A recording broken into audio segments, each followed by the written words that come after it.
आज 19 জ্যৈষ্ঠ শ্রী শ্রী লোকনাথ ব্রহ্মচারীর 134তম তিরোধান দিবস। ফলে তার মূর্তিকে সামনে রেখে সর্বত্রই পালিত হলো ভক্তি সহকারে তিরোধান দিবসের তিথি পালন। 1297 বঙ্গাব্দের 19 জ্যৈষ্ঠ লোকনাথ ব্রহ্মচারী নিজের প্রয়াণের কথা ঘোষণা করে দিয়েছিলেন।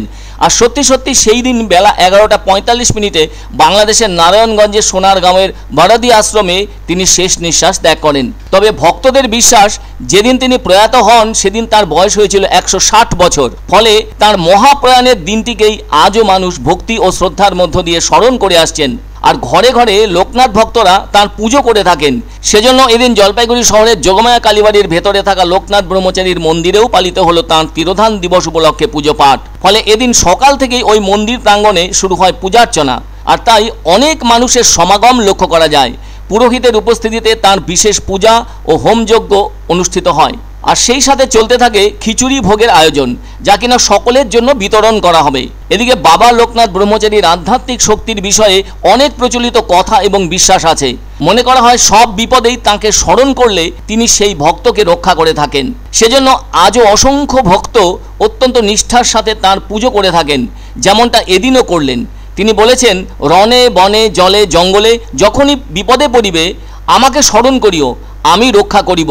লোকনাথ বাবার ওই বাণীর ওপর আস্থা রেখেই বহু মানুষ কঠিন পরীক্ষা পার হচ্ছেন। তিনি আরও বলেছেন, তুমি কখনো একা নও, আমি তোমার সঙ্গে আছি, এই সত্যটি কখনো ভুলে যেও না। এভাবেও তিনি ভক্তদের মনে সাহস ও শক্তি জুগিয়ে এসেছেন। তিনি সেই সঙ্গে বলেছেন, আমি চিরকাল তোমার মধ্যে উপস্থিত, আমি আপনার সঙ্গে উত্তরোত্তরের জন্য থাকব। শ্রী শ্রী লোকনাথ ব্রহ্মচারীর জন্ম হয় ইংরেজি বছরের 1730 খ্রিস্টাব্দে, অর্থাৎ বাংলার 1137 সালের ভাদ্র মাসে। বলা যায় তার জন্ম বর্তমান পশ্চিমবঙ্গের বসিরহাট লোকসভা কেন্দ্রের ভেতর 84 চাকলার অন্তর্গত কচুয়া গ্রামে। 3 সন্তানের পর চতুর্থ সন্তান হিসেবে মায়ের কোল আলো করে আসেন লোকনাথ। তার বাবার নাম রামনারায়ণ ঘোষাল। তিনি অবশ্য চেয়েছিলেন তার এক সন্তান যেন ব্রহ্মচারী হয়। 11 বছর বয়সে পৈতে হয় লোকনাথের ও তার সঙ্গে তার বন্ধু বেনি মাধবের।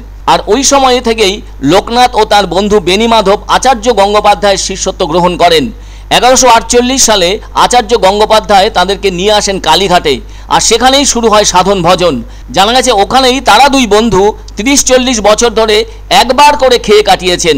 অন্যদিকে ভক্তদের বিশ্বাস, 50 বছর ধরে কঠোর তপস্যায় সিদ্ধি লাভ করেন লোকনাথ বাবা নিজের 90 বছর বয়সে। অনেকে লোকনাথ বাবাকে ত্রিকালদর্শী হিসেবেও স্মরণ করে থাকেন। মিছরি হলো লোকনাথ বাবার প্রিয় ভোগ। লোকনাথ বাবার মায়ের নাম কমলা দেবী। তবে ঢাকার বারদি গ্রামে লোকনাথ বাবার একটি প্রতিকৃতিকে ঘিরে এক রহস্যের সন্ধান পাওয়া যায়, যাকে রোমাঞ্চকর বলে মনে করেন অনেকে। বাবা লোকনাথের যে ছবিটি আমাদের সকলের কাছে চেনা হয়ে আছে তার উৎস একটি ফটোগ্রাফ।